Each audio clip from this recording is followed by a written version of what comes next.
தரும் நல் மருந்தே என் இயேசுவே, என் இயேசுவே. ஜீவன் தரும் நல் மருந்தே என் இயேசுவே, என் இயேசுவே.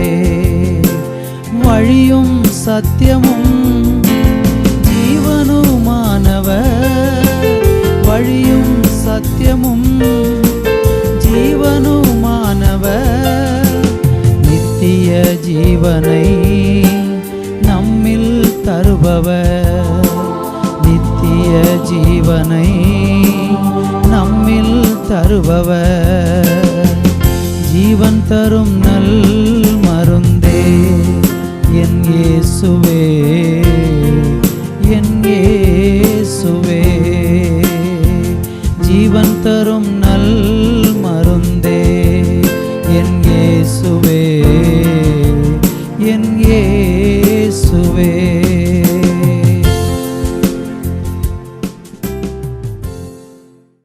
தேவனுடைய பிள்ளைகளே, இயேசுவின் நாமத்தில் உங்களை அன்போடு கூட வாழ்த்துகிறேன். இந்த நாளிலேயும் கூட நம்ம தியானிப்பதற்காக எபிரேயருக்கு எழுதின நிருபம் 3ஆம் அதிகாரம் 4வது வசனத்தை வாசித்து இன்றைக்கு நம்ம வேத வசனத்திலிருந்து தியானிக்க போகிறோம். அங்கே சொல்லப்பட்டிருக்கிறது, ஏனெனில் எந்த வீடும் ஒருவனால் உண்டாக்கப்படும், எல்லாவற்றையும் உண்டு பண்ணினவர் தேவன் என்று சொல்லப்பட்டிருக்கிறது. கர்த்தருடைய பிள்ளைகளை, இன்றைக்கு நம்ம தியானிக்க போகிறது, தேவனாகிய கர்த்தர் இந்த பூமியிலே அல்லது ஒரு மனுஷனுடைய வாழ்க்கையில் எப்படிப்பட்ட வீடுகளை உண்டாக்குகிறார் என்கிறத குறித்து தான் இன்றைக்கி நம்ம தியானிக்க போகிறோம். 4 விதமான வீடுகளை குறித்து இன்றைக்கு நம்ம செய்தியை கேட்க இருக்கிறோம். எந்த வீடும் ஒருவனால் உண்டாக்கப்படும்.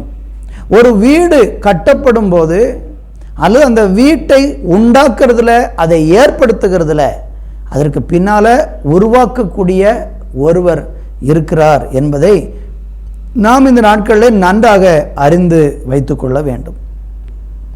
இன்னைக்கு நம்ம சிந்திக்க போகிறது, தேவன் ஏற்படுத்தின 4 விதமான வீடுகளை குறித்து இன்றைக்கு நம்ம பார்க்க போகிறோம். முதலாவது நம்ம சிந்திக்க போகிறது, சரீரமாகிய நம்முடைய வீட்டை குறித்தும் நாம் இன்றைக்கு சிந்திக்க போகிறோம். 2வது நம்ம சிந்திக்க போவது, ஸ்தோத்திரம், இந்த பூமியிலே கொஞ்ச காலம் குடியிருப்பதற்கென்று நமக்காக தேவன் ஏற்படுத்தக்கூடிய ஒரு வீட்டை குறித்து சிந்திக்க போகிறோம். 3வதாக சபையாகிய வீட்டை குறித்து, தேவன் ஏற்படுத்தி வைத்திருக்கிற சபை என்கிற ஒரு வீட்டை குறித்து பார்க்க போகிறோம். 4வதாக நமக்கென்று நித்திய காலமாக வாழ்வதற்காக தேவன் ஏற்படுத்தி வைத்திருக்கிற நித்திய வீட்டை குறித்தும் இன்றைக்கு நம்ம சிந்திக்க போகிறோம். 2 கொரிந்தியர் நிருபத்திலே 5ஆம் அதிகாரம் அதனுடைய 1வது வசனத்தில் இருந்து நம்ம வாசிக்கும் போது, அங்கே தேவனாகிய கர்த்தர் சரீரமாகிய ஒரு வீட்டை குறித்து சொல்லுகிறதை பார்க்கிறோம். வேதம் சொல்லுகிறது, பூமிக்குரிய கூடாரமாகிய நம்முடைய வீடு அழிந்து போனாலும் தேவனால் கட்டப்பட்ட கைவேலை அல்லாத நித்திய வீடு பரலோகத்திலே நமக்கு உண்டென்று அறிந்திருக்கிறோம். ஏனெனில் இந்த கூடாரத்திலே நாம் தவித்து நம்முடைய பரம வாசஸ்தலத்தை தரித்து கொள்ள மிகவும் வாஞ்சியுள்ளவர்களாய் இருக்கிறோம் என்று பார்க்கிறோம். 4 வசனங்களையும் நீங்கள் படித்து பாருங்கள். இந்த சரீரமாகிய ஒரு வீட்டில் தேவன் நம்மளை வாழும்படியாக, நம்முடைய ஆவி, நம்முடைய ஆத்துமா வாழ்வதற்காக தேவன் நமக்கு சரீரமாகிய ஒரு வீட்டை ஆண்டவர் கொடுத்திருக்கிறார். இந்த சரீரம் என்கிற இந்த வீடு ரொம்ப காலம் இந்த பூமியில் வாழப்போகிறது இல்லை. அதற்கு ஆண்டவர் 90ஆம் சங்கீதத்தில் நீங்கள் படிச்சீங்கன்னா, பலத்தின் மிகுதியினால் 80 வருஷம் என்று வேதம் சொல்லுகிறது. நமக்கு தேவன் கொடுத்திருக்கிற ஆயுசு நாட்கள் 70, பலத்தின் மிகுதியினால் 80 வருஷம். அது வருத்தமும் சஞ்சலமும் நிறைந்ததாக இருக்கிறது என்று சொல்லப்பட்டிருக்கிறது. அன்பு தேவனுடைய பிள்ளைகளே, இந்த பூமியில் நம்ம வாழ்வதற்காக தெய்வம் நமக்கு ஒரு சரீரத்தை கொடுத்திருக்கிறார். உங்களுக்கு ஆண்டவர் ஒரு சரீரத்தை கொடுத்துருக்கிறாருன்னா நீங்கள் அந்த சரீரத்தில் வாழும்போது சந்தோஷப்படணும், அந்த சரீரத்தை நல்லா பாதுகாக்கணும், அந்த சரீரத்தை தேவனுக்கு பிரியமான சரீரமாக அதை நம்ம அர்ப்பணித்து அந்த சரீரத்தில் பாவம் வராதபடிக்கு அந்த சரீரத்தை பரிசுத்தமாக காத்து கொண்டு ஒவ்வொரு நாளும் அந்த சரீரத்தை பேணி காத்து இந்த பூமியில் தெய்வம் கொடுத்திருக்கிற காலம் வரைக்கும் அதை நம்ம பராமரிக்க வேண்டியது அவசியமாக இருக்கிறது. தேவனுக்கு ஸ்தோத்திரம் உண்டாவதாக.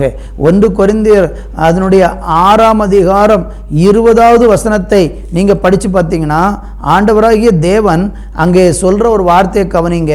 கிரயத்துக்கு கொல்லப்பட்டீர்களே, ஆகையால் தேவனுக்கு உடையவர்களாகிய உங்கள் சரீரத்தினாலும் உங்கள் ஆவியினாலும் தேவனை மகிமைப்படுத்துங்கள் என்று சொல்றார். கர்த்தர் நமக்கு கொடுத்திருக்கிற இந்த சரீரமாகிய வீட்டை கொண்டு நம்ம செய்ய வேண்டியது என்னவா? தேவனை மகிமைப்படுத்தி வாழணும் அப்படின்னு விரும்புகிறார். உங்கள் சரீரத்தை நீங்கள் பேணி காக்கிறது மாத்திரமல்ல, உங்கள் சரீரத்தை கொண்டு தேவனை மகிமைப்படுத்த மறந்துடாதீங்க. இந்த சரீரம் தேவனை மகிமைப்படுத்துவதற்காக தேவன் கொடுத்திருக்கிறார். இந்த சரீரத்தில் தான் பிசாசு என்ன பண்ணுவாம்னா, இந்த சரீரத்தை கொண்டு நீங்க தேவனை மகிமைப்படுத்தாம இந்த சரீரத்தினால பாவம் செய்ய வச்சு தேவனுக்கு வேதனை உண்டாக்கும் விதத்தில் எல்லா பாவமும் சரீரத்திற்கொண்டு தான் பிசாசு செய்ய வைக்கிறான். ஒரு மனுஷன் தன்னுடைய சரீரத்தினால பாவம் செய்யும்போது சேதம் உண்டாகிறது. ஒருவேளை சரீரத்தில் பெரிய சேதமெல்லாம் இருக்கிற மாதிரிக்கு தெரியாட்டாலும் அந்த மனுஷனுடைய ஆவியிலையும் ஆத்துமாவையும் அந்த பாவமானது சேதப்படுத்துகிறது. இதை நிறைய பேர் புரியாமல் என்ன செய்கிறாங்கன்னா, தன்னுடைய சரீரத்தில் எல்லா விதமான பாவத்தையும் ஆவலோடு நடப்பித்து அந்த பாவத்தை கொண்டு தேவனை சந்தோஷப்படுத்துறதுக்கு பதிலாக தேவனை துக்கப்படுத்துகிறவர்களாக இருக்கிறாங்க. இந்த வார்த்தையை கேட்டுக்கொண்டிருக்கிற அன்பு கர்த்தருடைய பிள்ளைகளே, இந்த நாட்களில் நம்ம தெய்வம் கொடுத்திருக்கிற இந்த நல்ல சரீரமாகிய வீட்டை அனுதினமும் பேணி காத்து இந்த சரீரத்தை கொண்டு நீங்கள் தேவனை மகிமைப்படுத்தணும். சரீரத்தில் உள்ள ஆசைகளுக்கும் விருப்பங்களுக்கும் இச்சைகளுக்கெல்லாம் இடம் கொடுத்து இந்த சரீரத்தில் பாவத்தை செய்து தேவனை துக்கப்படுத்துகிறவர்களாக இருந்தால் இந்த சரீரம் ஆமென் சோத்திரம் தேவன் ஏற்படுத்தின நோக்கத்தை விட்டு அது மாறும்போது இந்த சரீரம் பயங்கரமாக பாதிக்கப்படுகிறது என்று நாம் இந்த நாட்களை அறிந்து கொள்ள வேண்டியது அவசியமாக இருக்கிறது. ரோமர் 6ஆம் அதிகாரத்தில் 12வது வசனத்தில் நீங்கள் வாசித்து பார்த்தீங்கன்னா அங்கே கர்த்தராகிய தேவன் சொல்லக்கூடிய ஒரு காரியம் உண்டு. 6ஆம் அதிகாரத்தில் 12வது வசனத்தை வாசிக்கிறேன். ஆகையால் நீங்கள் சரீர இச்சைகளின்படி பாவத்திற்கு கீழ்ப்படியத்தக்கதாக சாவுக்கேதுவான உங்கள் சரீரத்தில் பாவம் ஆளாதிருப்பதாக என்று கர்த்தர் சொல்றார். இந்த சரீரத்தை பாவத்துக்கு விட்டு கொடுத்துடக்கூடாது. இந்த சரீரம் தேவன் தந்த ஒரு வீடு, தேவன் வாசம் பண்ணுவதற்காக, ஆவி ஆத்துமா குடியிருப்பதற்காக கர்த்தர் கொடுத்திருக்கக்கூடிய ஒரு வீடு. இந்த சரீரத்தில் தான் தேவன் வாசம் பண்றாரு. சரீரத்தில் தான் ஆவி இருக்கிறது, ஆத்மா இருக்கிறது. அந்த சரீரத்தில் நம்ம இருதயம் இருக்கிறது. அந்த மனதில் தான் தேவன் குடியிருக்கிறாரு. அப்போ தெய்வம் கொடுத்திருக்கிற இந்த சரீரத்தில் பாவம் அதை ஆளுவதற்கு நம்ம விடக்கூடாது. அந்த அளவுக்கு பாவம் ஆளாதபடிக்கு நம்முடைய சரீரத்தை இந்த நாட்களை நம்ம காக்க வேண்டும். தேவனுக்கு மகிமை உண்டாகட்டும். நீங்கள் ரோமரில் 12:1-2 படித்து பார்த்தீங்கன்னா உங்களுடைய சரீரங்களை ஆண்டவர் அழகாக அங்கே சொல்கிறாரு. அப்படியே சகோதரரே, உங்கள் சரீரங்களை பரிசுத்தமும் தேவனுக்கு பிரியமான ஜீவ பலியாக ஒப்பு கொடுக்க வேண்டும் என்று தேவனுடைய இரக்கங்களை முன்னிட்டு உங்களுக்கு வேண்டிக் கொள்கிறேன். இதுவே நீங்கள் செய்யத்தக்கதாக புத்தி உள்ள ஆராதனை என்று ஆண்டவர் சொல்லுகிறதை பார்க்கிறோம். இந்த நாட்களில் நம்முடைய சரீரம் என்கிற வீட்டை அலங்காரமாக அழகாக நம்ம வச்சிருக்கணும். அதில் பாவம் குடியிருக்க விடக்கூடாது. பாவம் சரீரத்தை ஆளுவதற்கு நம்ம அனுமதிக்க கூடாது. ஒருவேளை உங்கள் சரீரத்தில் இன்றைக்கு பலவிதமான பாவங்களுக்கு நீங்கள் அடிமையாக இருந்தீங்கன்னா அந்த பாவத்திலிருந்து உங்களுக்கு விடுதலை தருவதற்கு, பாவ சரீரத்திலிருந்து நீங்கள் விடுதலை பெற்று பரிசுத்தமாக உங்கள் சரீரம் காக்கப்படுவதற்கு தேவன் ஒரு அழகான வழியை வச்சிருக்கிறாரு. அது என்னவென்றால், உங்களுடைய பாவங்களை ஆண்டவராகிய இயேசு கிறிஸ்துவின் இடத்துல நீங்கள் சென்று அறிக்கை செய்து அந்த பாவத்துக்காக நீங்கள் மனம் திரும்பி, இயேசுவே என்னுடைய பாவங்களுக்காக நீங்கள் சிலுவையில் மரிச்சீங்க, நான் இன்றைக்கு உங்களை விசுவாசிக்கிறேன், இந்த பாவத்தை எனக்கு மன்னித்து என் சரீரத்தை பரிசுத்தப்படுத்தும், என் மனதை சுத்திகரியும், என் சிந்தனையை சுத்திகரியும் என்று சொல்லி நீங்கள் இன்றைக்கு ஆண்டவரை பார்த்து கேட்குறீங்கன்னா, கர்த்தர் என்ன செய்வார்னா, நம்முடைய பாவத்தை நம்முடைய சரீரத்தை விட்டு நீக்கி போட்டு நம்மளை பரிசுத்தமாக்கி இந்த சரீரம் தூய்மை உள்ள ஒரு சரீரமாக, இது தேவன் வாசம் பண்ணுகிற ஒரு சரீரமாக மாற்றி தேவன் இந்த நாட்களிலே நம்மை சுத்திகரித்து நம்முடைய சரீரத்தை அவர் மீட்பார் என்று வேதத்தில் நம்ம பார்க்க முடிகிறது. கர்த்தருக்கு மகிமை உண்டாகட்டும். 1 தெசலோனிக்கருக்கு எழுதின நிருபத்தில் 5ஆம் அதிகாரம் 23வது வசனத்தில் நீங்கள் வாசித்து பாருங்கள். அங்கே சொல்லப்பட்டிருக்க, கவனிங்க, சமாதானத்தின் தேவன் தாமே உங்களை முற்றிலும் பரிசுத்தமாக்குவாராக, உங்கள் ஆவி, ஆத்துமா, சரீரம் முழுவதும் நம்முடைய கர்த்தராய் இயேசு கிறிஸ்து வரும்போது குற்றமற்றதாய் இருக்கும்படி காக்கப்படுவதாக. இந்த சரீரத்தை குற்றமில்லாத ஒரு சரீரமாக காக்க வேண்டும் என்று வேதம் சொல்லுகிறது. இந்த சரீரத்துக்கு நிறைய தேவைகள் இருக்கிறது. இந்த சரீரத்தை ஏற்படுத்தினவர் தேவன். உங்களுக்கு கொடுத்திருக்கிற சரீரமாகிய வீட்டை கர்த்தர் உங்களுக்கு கொடுத்திருக்கிறார். இந்த சரீரத்துக்கு நிறைய தேவை உண்டு. மத்தேயு சுவிசேஷம் 6ஆம் அதிகாரம் 25, 27, 31 ஆகிய 3 வசனங்களை நீங்கள் படித்து பார்த்தீங்கன்னா, இந்த சரீரத்தின் தேவை என்ன, இந்த சரீரத்துக்கு உணவு தேவை, இந்த சரீரத்திற்கு உடை தேவை, இந்த சரீரத்துக்கு நிறைய உலக காரியங்களில் தேவை இருக்கிறது. அந்த தேவைகள் எல்லாம் நமக்கு நிறைவேற்றப்படுவதற்கு நம்ம கவலைப்பட வேண்டியது இல்லை. காரணம், சரீரத்தை ஏற்படுத்தின தெய்வம், சரீரமாகிய ஒரு வீட்டை நமக்கு கொடுத்த தெய்வம் இந்த சரீரத்தின் தேவைகளை அழகாக சந்திப்பார். இந்த சரீரத்தின் தேவையை ஆண்டவர் நிறைவேற்றுவார். உங்களுக்கு இன்னைக்கு நிறைய தேவை இருக்கலாம். உங்கள் சரீர தேவைகள், உங்கள் சரீரத்துக்கான ஆசைகள், விருப்பங்கள், நல்ல நியாயமான தேவைகள் இருக்கலாம். உணவுக்குரிய தேவை, உடைக்குரிய தேவை, இன்னும் பூமிக்குரிய தேவை, இந்த சரீரத்துக்கு தேவையான சுகம் உங்களுடைய தேவையாக இருக்கலாம். நீங்கள் எப்படிப்பட்ட தேவையாக இருந்தாலும் உங்கள் சரீரத்தின் தேவையை நிறைவேற்றுவதற்கு இயேசு கிறிஸ்து போதுமானவராக இருக்கிறார். அதற்கு நீங்கள் செய்ய வேண்டியது என்ன? மத்தேயு சுவிசேஷம் 6ஆம் அதிகாரம் 33வது வசனத்திலே வாசிக்கும் பொழுது ஆண்டவர் சொல்லுகிறார், முதலாவது அவருடைய ராஜ்யத்தையும் அவருடைய நீதியையும் தேடுங்கள், அப்பொழுது இவைகள் எல்லாம் உங்களுக்கு கூட கொடுக்கப்படும் என்று சொல்லியிருக்கிறாரு. நீங்கள் முதலாவது தேவனுடைய ராஜ்யத்தை, நீதியை தேடினீங்கன்னா உங்க சரீரத்துக்குரிய தேவைகள் எல்லாவற்றையும் ஆண்டவர் சந்திப்பார். சரீரத்தில் சுகம் தேவையா? மனதில் சமாதானம் தேவையா? இந்த சரீரத்தில் உங்களுக்கு நல்ல உடை தேவையா? உணவு தேவையா?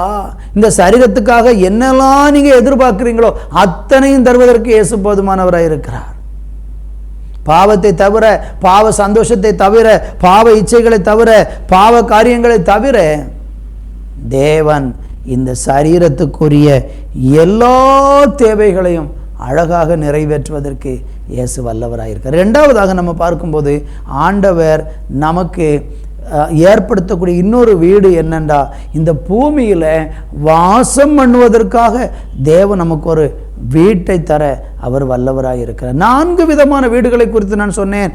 ஒன்று சரீரமாகிய வீடு, இரண்டாவது நமக்கு தங்குவதற்கான ஒரு வீடு.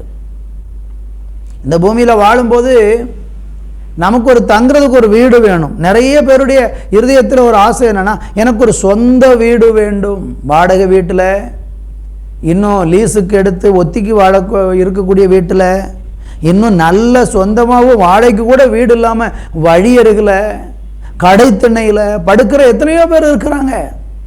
ஆனால் ஆண்டவராகிய தேவன் நமக்கு சொந்த வீட்டை தர வல்லவராக இருக்கிறார். சங்கீதம் 68ஆம் சங்கீதத்திலே நீங்கள் 6வது வசனத்தை படித்து பார்த்தீங்கன்னா அங்கே கர்த்தராகிய தேவன் நமக்கு வீட்டை தருவதை குறித்து சொல்கிறார். என்ன சொல்கிறார் பாருங்க, தேவன் தனிமையானவர்களுக்கு வீடு வாசலை ஏற்படுத்தி கட்டுண்டவர்களை விடுதலையாக்குகிறார். தேவன் தனிமையானவர்களுக்கு வீடு வாசலை ஏற்படுற. ஒருவேளை நீங்கள் எனக்கு ஒரு சொந்த வீடு இல்லை, நான் வீட்டுக்காக ரொம்ப நாளாக ஏங்கிக்கிட்டு இருக்கிறேன், நான் கவலைப்பட்டுக்கிட்டு இருக்கிறேன், எனக்கு ஒரு வீடு வேணும்னு நீங்கள் விரும்புகிறீங்களா? கர்த்தருடைய சமூகத்தில் வந்து இந்த நாட்களில் நீங்கள் கேட்டு பாருங்கள். ஏசப்பா, வீடு தனிமையானவர்களுக்கு நீங்கள் வீடு வாசல் ஏற்படுத்துவேன்னு சொன்னீங்களே, எனக்கு ஒரு வீட்டை கொடுமென்று நீங்கள் ஜெபித்து பாருங்கள். அற்புதமாக ஆச்சரியமாக தேவன் உங்களுக்கு ஒரு சொந்த வீட்டை தருவார். அதிலே உங்களை சந்தோஷமாக குடியிருக்க பண்ணுவார். உன் அலங்கத்துக்குள் சமாதானமும் உன் அரமனைக்குள்ளே சுகமும் இருப்பதாக என்று சொன்ன வசனத்தின்படியெல்லாம் ஆண்டவர் உங்களை சந்தோஷமாக குடியிருக்க வைப்பார். ஸ்தோத்திரம். ஆண்டவர் கர்த்தர் வீட்டை கட்டாராகில் கட்டுகளுடைய பிரயாசம் விருதா என்று 127 சங்கீதம் 1 வசனத்தில் படிக்கிறது போல உங்களுக்கு ஆண்டவர் ஒரு வீட்டை அழகாக கட்டி கொடுப்பார். வாதை உன் கூடாரத்தை அணுகாது, பொல்லாப்பு உனக்கு நேரிடாது. ஆமீன், ஸ்தோத்திரம் என்று வசனம் 91 சங்கீதத்தில் சொல்லப்பட்டது போல உங்கள் வீட்டை சுற்றிலும் ஆண்டவர் உங்களுக்கு பாதுகாப்பு கொடுத்து, ஆமீன், கர்த்தர் உங்களை ஆசீர்வதித்து மேன்மைப்படுத்துவார். அப்பத்தையும் தண்ணீரை ஆசீர்வதிப்பேன், வியாதியை உன்னை விட்டு விலக்குவேன்னு சொன்ன தேவன் உங்களுடைய வீட்டில் ஆகாரம் குறையாதபடிக்கு உங்களை ஆசீர்வதித்து, ஆமீன், அழகாக சமாதானமான தாபரங்களில் என் ஜனங்களை நான் குடியிருக்க பண்ணுவேன் என்று சொன்ன தேவன் நம்மளை அழகாக வீடு தந்து ஆசீர்வதிக்கிற தேவனாக இருக்கிறார். கர்த்தருக்கு ஸ்தோத்திரம். நீங்கள் 2 சாமுவேல் 5:11 படித்து பாருங்கள். அங்கே ஸ்தோத்திரம் ஆண்டவர் ஸ்தோத்திரம் தாவீதுக்கு ஒரு வீட்டை கட்டி கொடுத்த சம்பவத்தை நீங்கள் அங்கே பார்க்க முடிகிறது. ஸ்தோத்திரம். அதில் 7ஆம் அதிகாரம் 27 வசனத்தில் படித்து பார்த்தீங்கன்னா தாவீதுக்கு தேவன் ஒரு வீட்டை கட்டி கொடுப்பேன் என்று சொல்லுகிறதையும் நம்ம அங்கே பார்க்க முடியும். இன்றைக்கி வீடு இல்லாமல் கஷ்டப்படுகிற உங்களுக்கு ஆண்டவர் சொல்லுகிறார், அவங்களுக்கு ஒரு வீட்டை, அழகான ஒரு வீட்டை, நீங்கள் கனவு காண்கிற ஒரு வீட்டை அவர் உங்களுக்கு அழகாக தந்து, ஆமென், இந்த பூமியிலே வாசஸ்தலமாக தங்குவதற்கு நல்ல வீடு வாசல்களை தேவன் நமக்கு கட்டித்தருகிறவராக இருக்கிறார். ஏற்ற சமயத்தில் வரும்போது ஆண்டவர் அதை செய்வார். தேவனுக்கு மகிமை உண்டாகட்டும். உங்கள் இருதயத்தின் அங்கலாய்ப்பு உங்களுக்கு ஆண்டவருக்கு தெரியும். சிலர் வீடு கட்டுறதுக்கு நீங்கள் பணம் சேர்த்து கொண்டிருக்கிறீங்க, சிலர் வீடு கட்டுறதுக்கு எந்த வசதியுமே இல்லை, நான் என்ன செய்வேன் யோசிச்சுக்கிட்டு இருக்கிறீங்க. அதிசயமாக தேவன் உங்களுக்கு தர போதுமானவராக இருக்கிறார். மாத்திரமல்ல, சிலர் வீட்டை கட்ட ஆரம்பித்த பிறகு அதை பாதிகளை கட்டிவிட்டு தொடர்ந்து கட்டி முடிக்க முடியாமல் கஷ்டப்பட்டு கொண்டிருக்கிறீங்க. உங்களுடைய வீட்டை கட்டுவதற்கு தேவன் வாசல்களை திறந்து உங்கள் வருமானங்களை தேவன் இந்த நாட்களில் பெருக பண்ணி ஆசீர்வதிப்பார். கர்த்தருக்கு மகிமை. 3ஆவதாக தேவன் நமக்கு கட்டுகிற ஒரு வீடு என்ன தெரியுமா? கட்டி கொடுக்கிற ஒரு வீடு என்ன தெரியுமா? சபை என்கிறதான ஒரு வீட்டை தேவன் இந்த பூமியிலே அவர் கட்டி கொண்டிருக்கிறார்.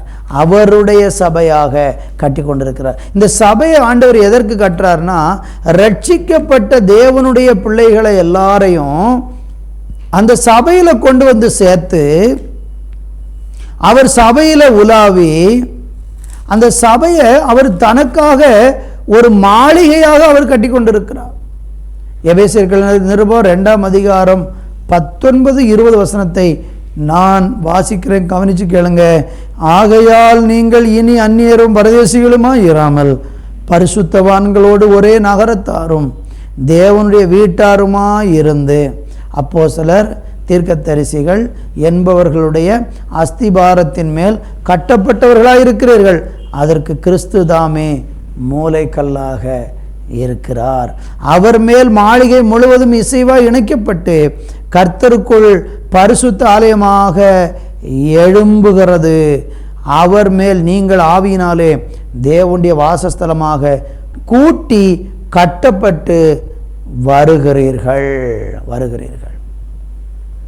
என்னை கவனிக்கிற அன்பான தேவனுடைய பிள்ளைகளை, இந்த பூமியில் ஆண்டவர் அவருடைய ஜனங்களை, ரட்சிக்கிற ஜனங்களை எல்லாரையும் இயேசுவை கடவுளாக ஏற்றுக்கொண்டு பாவ மன்னிப்பை பெற்று ரட்சிப்பின் அனுபவத்துக்குள்ளே வந்த இயேசுவை கடவுளாக ஆராதிக்கிற எல்லா பிள்ளைகளும் வாசம் பண்ணுவதற்கென்று அவர்களுக்கு தேவையான ஆலோசனை போதனைகளை கொடுத்து அவர்களை ஆசீர்வதிப்பதற்காக தேவன் ஏற்படுத்தி வைத்திருக்கிற ஒரு வீடு தான் சபை என்கிற வீடு. சபை என்கிற வீடு, அதை ஆலயம் என்று சொல்லலாம். சபை என்று சொல்லலாம், சர்ச்சுன்னு சொல்லுவாங்க. இந்த ஆலயத்தை கர்த்தர் இந்த பூமியில் கட்டி, ஒரு கட்டடம் அல்ல, ஒரு கோபுரம் உள்ள ஒரு பெரிய கட்டடமாக இருக்காது. சில நேரம் சபை என்பது ஒரு குடிசையில், ஒரு தாழ்வான இடத்துல ஒரு 10 பேர் கூடி ரட்சிக்கப்பட்டவங்க ஒன்றா கூடினாலே அதை கர்த்தருடைய வார்த்தை சபை என்று சொல்லுகிறது. சபை என்று சொல்லுகிறது. தேவனுடைய பிள்ளைகள் கூடி வருகிறதை, அந்த கூடுகையைத்தான் கர்த்தர் சபைன்னு சொல்றாரு. ஒருவேளை கட்டடம் இல்லாமல் இருக்கலாம், ஆனால் தேவ பிள்ளைகளாக கூடி வரீங்களா, அது சபையை தேவன் தான் கட்டுறாரு. மத்தேயு சுவிசேஷத்தில் நீங்கள் படித்து பார்க்கும்போது 16ஆம் அதிகாரம் 18வது வசனத்தில் படித்து பாருங்க. இந்த கல்லின் மேல் என் சபையை கட்டுவேன், பாதாளத்தின் வாசல்கள் அதை மேற்கொள்ளாதுன்னு சொல்லி ஆண்டவர் சொல்லுகிறத பார்க்குறோம். தேவன் தம்முடைய சபையை இந்த பூமியில் 2000 வருஷமாக கட்டிக்கிட்டே இருக்கிறாரு. இந்த சபைக்குள்ளே நீங்கள் வந்துடணும், உங்களுக்காகத்தான் கட்டிக்கிட்டு இருக்கிறாரு. நீங்கள் இந்த சபைக்கு புறம்பாக இருக்க வேண்டாம். இயேசுவை சொந்த ரட்சகராக ஏற்றுக்கொண்டு நீங்கள் சபைக்குள்ளே வந்துட்டீங்கன்னா, நீங்கள் தேவன் உங்களுக்காக கட்டக்கூடிய அந்த சபையில் நீங்கள் ஒரு அங்கமாக மாறிவிடுகிறீர்கள். அந்த சபையிலிருந்து வர வேண்டிய எல்லா ஆசீர்வாதத்தையும் கர்த்தர் உங்களுக்கு தருவார். சபைக்கு வெளியில் ஒரு மனுஷன் கிறிஸ்தவனாய் வாழ முடியாது. சபைக்கு உள்ளதான் எல்லாருமே கிறிஸ்தவர்களாக வாழ முடியும். ஒருவேளை இந்த செய்தியை கேட்கிற நீங்கள் எந்த சபைக்கும் போகாமல் இருந்தீங்கன்னா, இன்றைக்கி ஒரு நல்ல ஆவிக்குரிய திருச்சபையில் ஐக்கியம் கொள்வதற்கு நீங்கள் முன் வாருங்க. இந்த பட்டணத்தில், தூத்துக்குடி பட்டணத்தில் நீங்கள் இருக்கிறீங்கன்னா, எங்களுடைய எழுப்புதல் கிருஷ்ண அசெம்பிளி சபையில் வந்து நீங்கள் கர்த்தரை ஆராதிக்க வரலாம். இந்த எழுப்புதல் கிருஷ்ண அசெம்பிளி சபை என்பது தேவனால் ஏற்படுத்தப்பட்டது. அதே மாதிரி நிறைய திருச்சபைகள் தேவனால் ஏற்படுத்தப்பட்ட சபைகள் இந்த பட்டணத்தில் இருக்கிறது. நீங்கள் இருக்கிறது கிராமமாக இருக்கலாம், அது ஒரு பட்டணமாக இருக்கலாம். எங்கேயானாலும் நீங்கள் இயேசுவை சொந்த ரட்சகராக ஏற்றுக்கொண்டால் அங்கே தேவனை ஆராதிக்கிற, தேவனை தொழுது கொள்ளுகிற ஒரு சபையில் நீங்கள் அங்கே வகிக்கணும். அது உங்களுக்கு, உங்கள் குடும்பத்திற்கு அது ஆசீர்வாதமாக இருக்கும். கடைசியாக தேவன் நமக்கு கட்டுகிற ஒரு வீடு இருக்கிறது.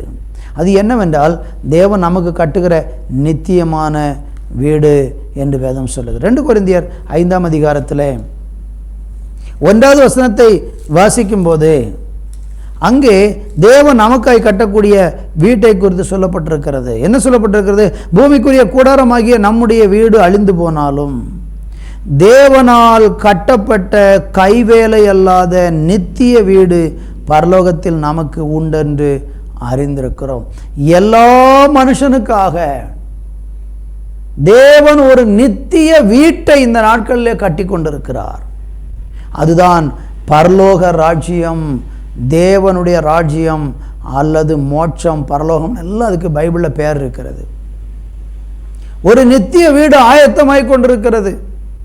இந்த பூமியில் வாழ்கிற வீடு, கூடாரமாகிய இந்த சரீரமாகிய வீடு, நம்ம தங்குவதற்காக தெய்வம் தரக்கூடிய வீடு, சபையாகிய வீடு, இது எல்லாமே இங்கே இருக்க போகிறதில்ல. இது எல்லாம் சேர்ந்து ஒரு நாள் நித்தியத்துக்குள்ளே போகும்போது ஒரு நித்திய வீடை தெய்வம் கட்டி கொண்டிருக்கிறார். யோவான் சுவிசேஷம் 14ஆம் அதிகாரத்தில் 2வது வசனத்தில் ஆண்டவராய் இயேசு கிறிஸ்து தம்முடைய சீசர்களை பார்த்து சொன்ன ஒரு அருமையான வார்த்தை இருக்கிறது. என் பிதாவின் வீட்டில் அநேக வாசஸ்தலங்கள் உண்டு, அப்படி இல்லாதிருந்தால் நான் உங்களுக்கு சொல்லியிருப்பேன். ஒரு ஸ்தலத்தை உங்களுக்காக ஆயத்தம் பண்ண போகிறேன்.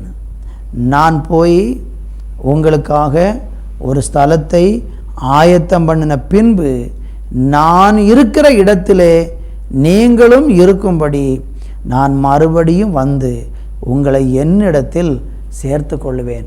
ஒரு நித்திய காலமாக நம்ம குடியிருப்பதற்காக தெய்வம் ஒரு வீட்டை கட்டிக்கிட்டு இருக்கிறாரு. அது எங்கே தெரியுமா? பூமியில் இல்லை, பரலோக ராஜ்யத்தில், மோட்சத்தில் ஒரு வீட்டை கட்டிக்கிட்டு இருக்கிறாரு. நீங்கள் இயேசுவை கடவுளாக ஏற்றுக்கொண்டால், உங்கள் பாவங்களுக்காக சிலுவையில் மரித்த இயேசுவை உங்கள் தெய்வமாக ஏற்றுக்கொண்டு உங்கள் பாவங்கள் எல்லாம் அவரிடத்தில் அறிக்கை செய்து உங்கள் பாவத்தை விட்டு நீங்கள் மனம் திரும்பி தேவனுடைய சபைக்குள்ளே நீங்கள் வந்தால், உங்களுக்காக அந்த வீடு தேவனால் ஏற்படுத்தப்பட்டது உங்களுக்கு கிடைக்கும். இந்த பூமியில் நம்ம எல்லாரும் நிரந்தரமாக வாழ மாட்டோம். கொஞ்ச காலத்தில் நம்முடைய ஓட்டம் முடிஞ்சிரும், நம்முடைய வாழ்க்கை முடிஞ்சிரும். கொஞ்ச நாளில் நம்ம எல்லாருமே இந்த உலகத்தை விட்டு போயிடுவோம். இந்த சரீரமாகிய வீடு ஒரு நாள் அழிஞ்சு போயிடும்.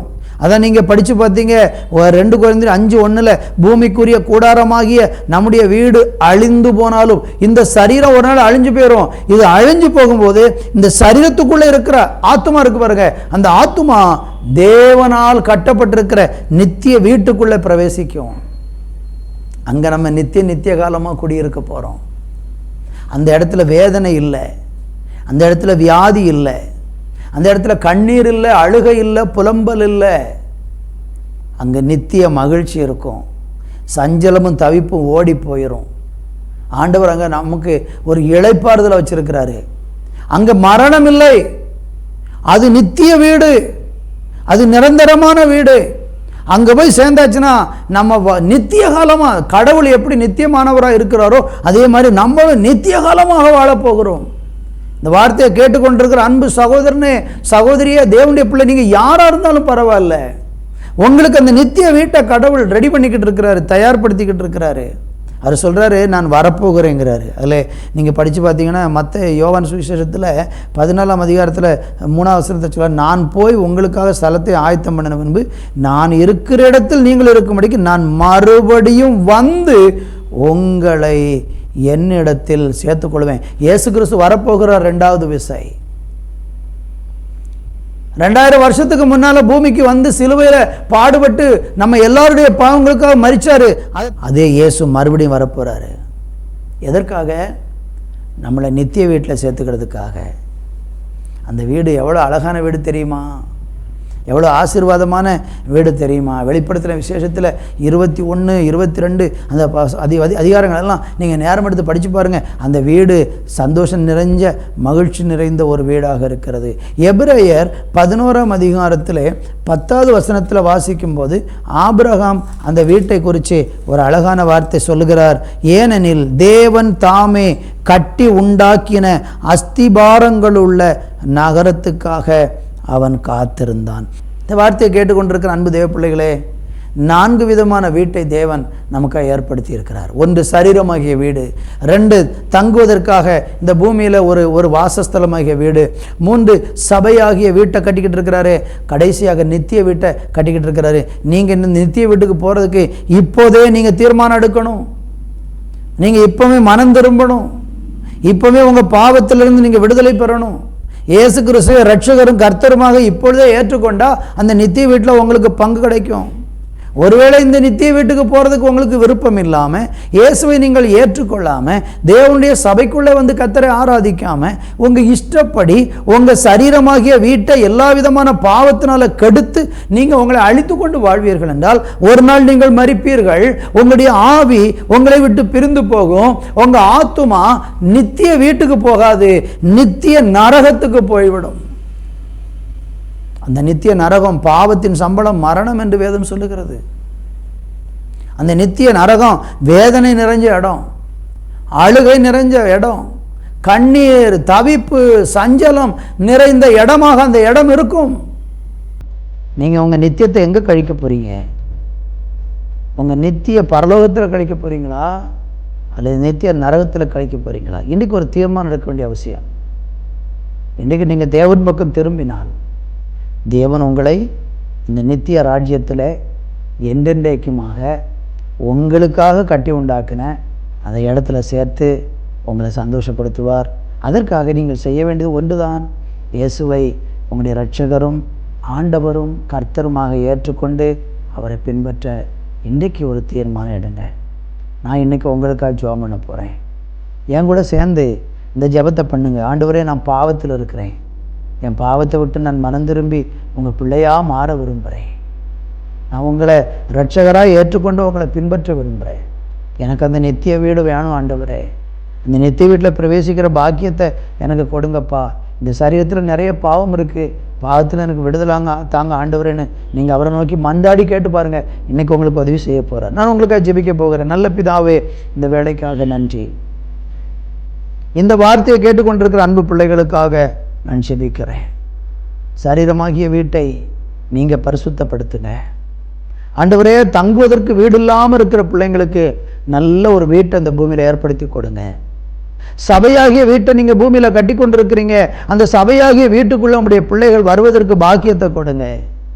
நித்திய நித்திய காலமாக என் தேவனோடு கூட வாசம் பண்ணுவதற்கு, அந்த நித்திய ராஜ்யத்தில் பிரவேசிக்கிற பாக்கியம் உங்கள் பிள்ளைகள் ஒவ்வொருவருக்கும் இந்த நாளில் கிடைப்பதாக என்று சொல்லி நான் ஆசீர்வதித்து ஜெபிக்கிறேன்.